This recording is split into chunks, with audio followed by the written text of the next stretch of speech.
Ladies and gentlemen, boys and girls, welcome to the Monday.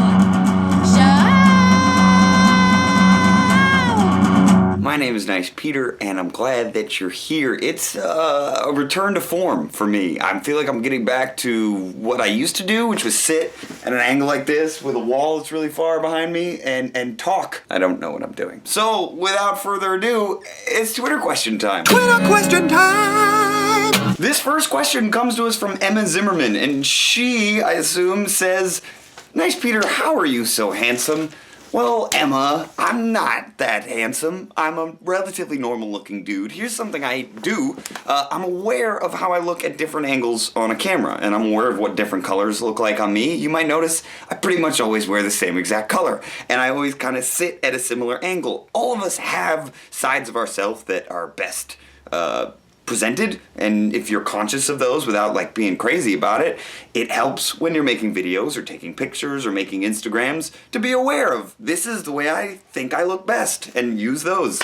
And if you think you look weird in something, do it again. I've made several videos where I'm like, ooh, you look like an alien person. Hapagado asks, what's your opinion on Spanish ham?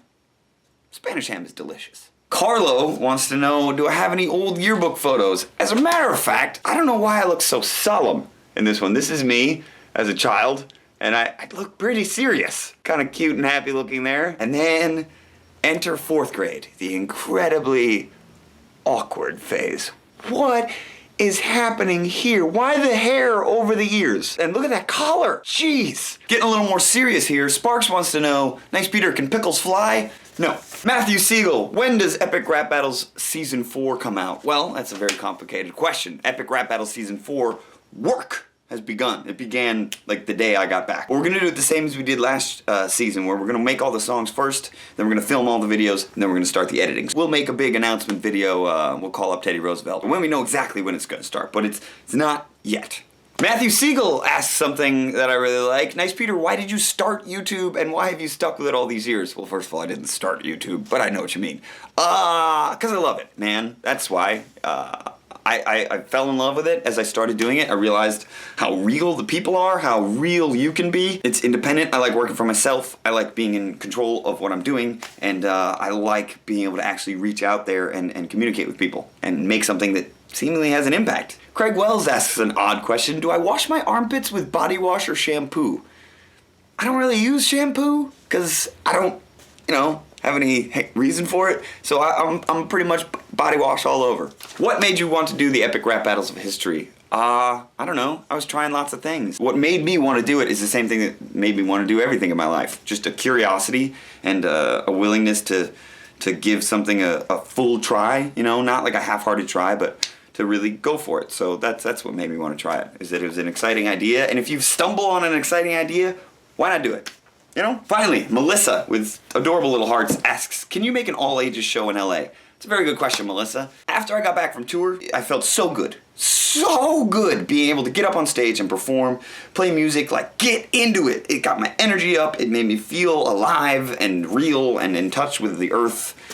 Not like the Mother Earth, but like the people of Earth. So I'm definitely going to go on a tour next year again, to everywhere I visited, maybe some new places. Between now and then, I might want to do a regular show here in the LA area, just to keep my chops up. I'll keep you posted on that. I hope that answers your question, Melissa, and all of you who asked amazing questions. You can follow me on Twitter, @NicePeter, or send me a question anytime. I'm there a lot. Usually, it's often toilet time, it's my Twitter time. It's a little weird, but whatever. I have some very serious news to share with you. Charlie, my dog, has passed away. So I don't, how do I get this across without, So obviously, as you can see, it makes me very sad. But the important thing that I try and keep remembering is that he had a very, very, very happy end of his life. And I think the reason it makes me maybe I should just I try to let myself be sad, but I'm not trying to make a sad video. But when I'm by myself, I do try and let the sadness go through me. The hardest part about Charlie passing away is that he died while I was gone. So I was on this tour, and I was really looking forward to coming home and hugging my dog. I really began to miss my dog. And it was about 4 or 5 days before I came back that the very lovely young lady who was taking care of him, her name is Katrina, She said he started having a lot of seizures, like a lot of seizures. He had like 8 seizures in a row, and she wanted to take him to a hospital. So she took him to a hospital. The doctor said, we don't know what we can do. He's in a lot of pain. What do you want to do? And I realized that the only thing that even made me consider, oh, we should put him on a lot of medication, was that I wanted to see him again. And when I took a step back, I was like, all right, what's best for this sweet little sad dog that I think has been sad this whole time? I don't know if you've ever seen Charlie, but even when he's happy, he still looks a little sad. So I decided to kind of just trust the doctor's advice and say, it seems like it's maybe his time. If he's existing in nothing but pain and his brain got all swollen from the seizures and he couldn't really gain full consciousness and he was just breathing heavily. This is all just hearing this. Yeah, I decided to let him go and let him finish his life. That's the only thing that makes life possible is dying. Otherwise, you would never be alive. And while it's very sad that I didn't get to see him again, I am super happy that he got to be a part of my life, and I got him to share him with you, and he made a lot of people happy. He made me happy. There was a time where I was a little lost and confused, and I had my little dog to kind of keep me stable. So, what am I trying to say? Charlie's passed away. That's pretty much it, and I wanted to tell you about it. It happened before last week, but I wasn't really ready to talk about it, and now I am. It's going to be one of those things. It's always a little sad. It's in his house. There's no little pitter-patter, no little jingling of his chain. But maybe I'll adopt another animal and continue a cycle of love. And yeah, if you lost a pet ever in your life, I think you understand how I feel. But you're gonna lose if you haven't. You're gonna lose things at some point. People, animals, pets, friends, lovers, parents. They're all gonna die someday. And it's kind of, I'm learning about how to deal with it and how to process it. And I think what's helped me the most is to just let it happen. If you feel sad, be sad. If you feel happy, feel happy. Because if you try to contain those feelings, they're going to come out eventually. So, to Charlie, he was a wonderful, wonderful dog, and that's all you can say about him. He was just a sweet guy. So he'll be missed, but more importantly, he was appreciated. Bye, Charlie. We'll all miss you. That's so sad. While we're talking about sad things, wow, this is getting pretty real. There was a girl that I told you about who I wrote, kind of inspired that song called the Sunflower Song. Her and I, we broke up many months ago, actually, and I haven't really wanted to talk about it because I didn't know how to. So, a lot of things in my life are different, but they're all kind of for the good, greater reason of continuing to grow as a person and continuing to figure out what life is about for me. And I'm only telling you because, I don't know, thought you should know. Maybe it'll help you figure out how life is important for you. So, kind of fittingly, my ex-girlfriend painted a picture of Charlie, and I'm going to take this moment to kind of hang it up behind me as a reminder of the things that are that come into your life that are very important. My ex-girlfriend, she made the original Monday show background, and she, like I said, she kind of inspired that song that I wrote about a sunflower. So it was a great time in my life, and both her and Charlie they shaped the person that I am today.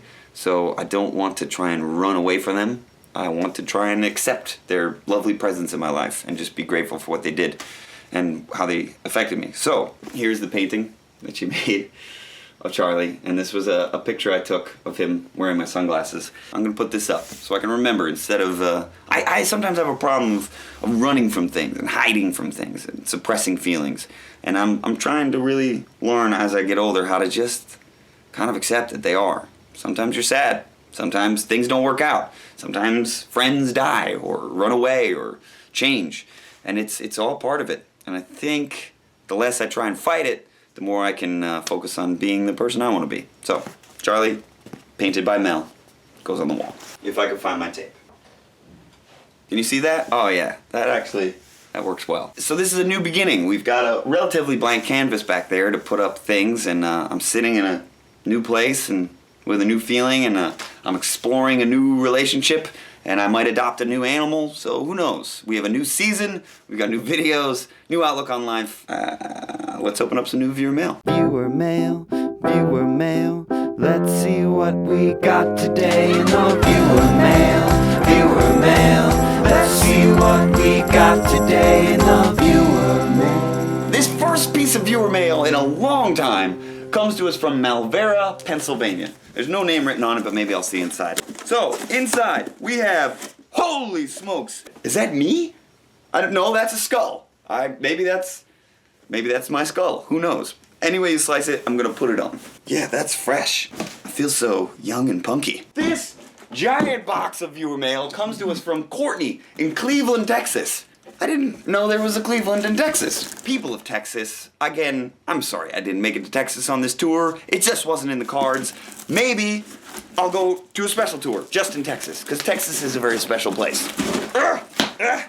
I just got hungry opening up this package. This was a serious package. Courtney has included a letter. It's got little Supermans on it. First we have a picture of a very lovely lady who I can assume is Courtney, and a very lovely kitty who I can assume is Courtney's kitty, maybe, perhaps. It also says, this is my favorite line from my favorite rap battle. Actually, if you don't mind, it's just a doctor.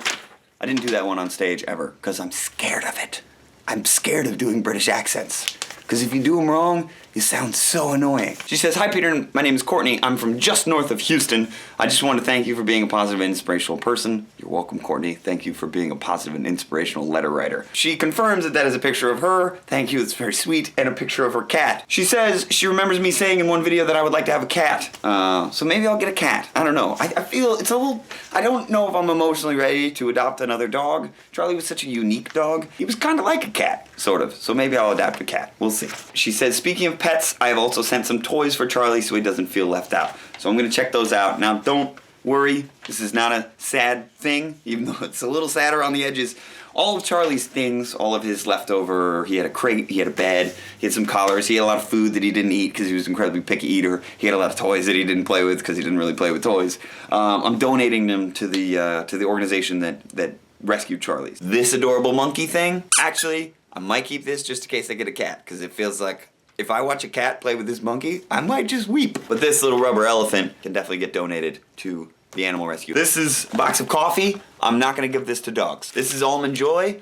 I am gonna give this to dogs. And these are Teenage Mutant Ninja Turtles bracelets that I'm gonna put on. This is amazing. I hope you enjoyed the Ninja Turtles rap battle, by the way. It was a lot of fun making it. I got to finish that one from a lot of different places on the road. I did the announcer in a bar in Dublin. I don't know if I told you that. I think I did. I don't know. This next and possibly last piece of viewer mail, and as always, if you don't see your viewer mail on the television program, this isn't television. I don't know why I said that. It doesn't mean I didn't get it. I did. I just, I can only show a few on the show. This comes to us from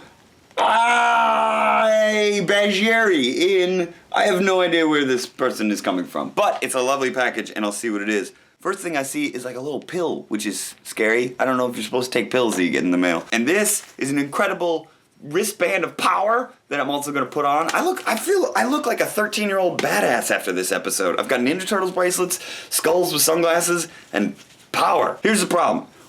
How come I couldn't dress like that when I was this age? How come I'm wearing this?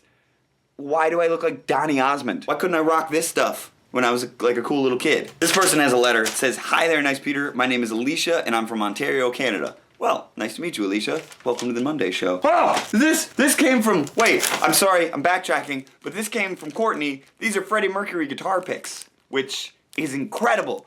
Courtney, everyone out there, do you have any idea how much rock and roll I'm gonna put through this guitar pick? How inspirational this is to me? Every time I hold this, I'm gonna be like, all right, I need to try harder, I need to work harder, I need to make more music. This is the perfect example of everything that's beautiful in the world. Thank you. She says, "P.S. I sent you that lightning bolt band because it matches your strap. Bye." Bye, Alicia. Thank you for the band. I feel like I want to go back in time, shake my 4th grade self, and tell him to dress cooler. But in the meantime, I'm gonna get by with my week. There's a lot of rap battles work to be done. I may or may not be working on the SpongeBob SquarePants movie. It's a long story. Lots of exciting things. I'm glad to be back home. I'm glad to be back to work. On behalf of myself, all the beautiful people out there, all the people, all of you watching, have a great week, and I'll see you next Monday. Bye. Late for dinner.